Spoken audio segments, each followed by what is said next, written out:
Hello friends, মই বন্দিতা আপোনালোকক মোৰ চেনেললৈ স্বাগতম জনাইছো। আজি মই আপোনালোকলৈ লৈ আহিছো এগ মেকাৰনি ৰেচিপি আৰু এগ মেকাৰনি মোৰ খুবেই প্ৰিয় হয়।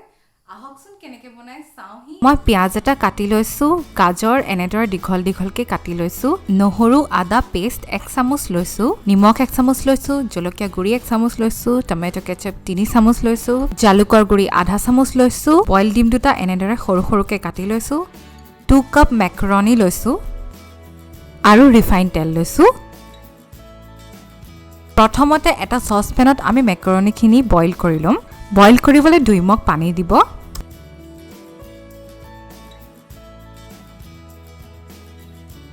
এতিয়া ৰিফাইন তেল অকমান দিব। এতিয়া নিমখ আধা চামুচ দিব।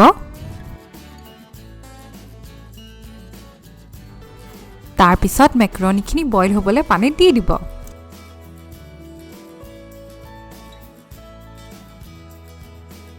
চামুচ এখনেৰে এনেদৰে মাজে মাজে লৰাই থাকিব।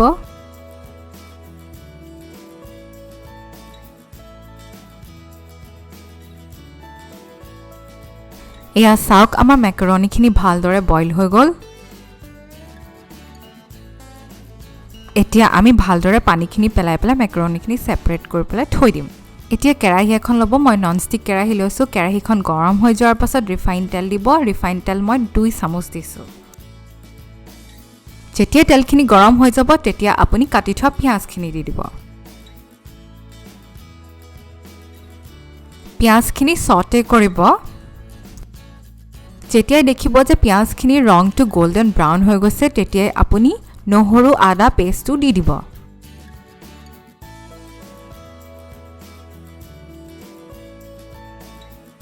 নহৰু আদা পেষ্টৰ কেঁচা গোন্ধটো গুচি গ'লে আপুনি কাটি থোৱা গাজৰখিনি দি দিব।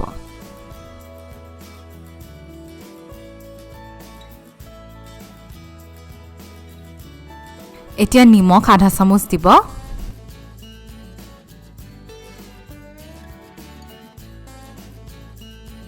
জলকীয়া গুড়ি আধা চামুচ দিব।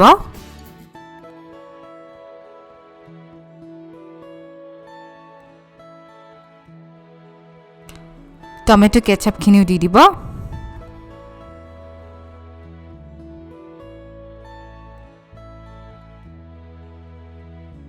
যেতিয়া দেখিব যে ভালদৰে গাজৰখিনি সিজি গ'ল তেতিয়া আপুনি পানী আধা বাটি দি দিব।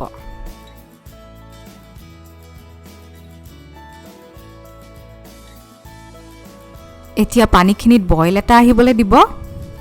যেতিয়া পানীখিনিত বইল আহি যাব তেতিয়া আপুনি চপ কৰি থোৱা ডিমখিনি দি দিব।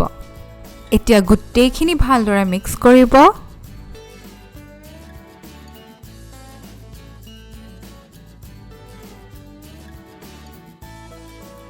যেতিয়া ভালদৰে মিক্স হৈ যাব তেতিয়া আমি মেকাৰনিখিনিও দি দিম।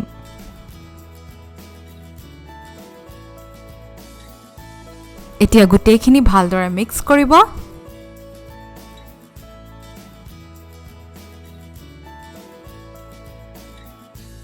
দেখিছেনে গোটেইখিনি ভালদৰে মিক্স হৈ গ'ল। এতিয়া আমি জালুকৰ গুড়িখিনিও দি দিম।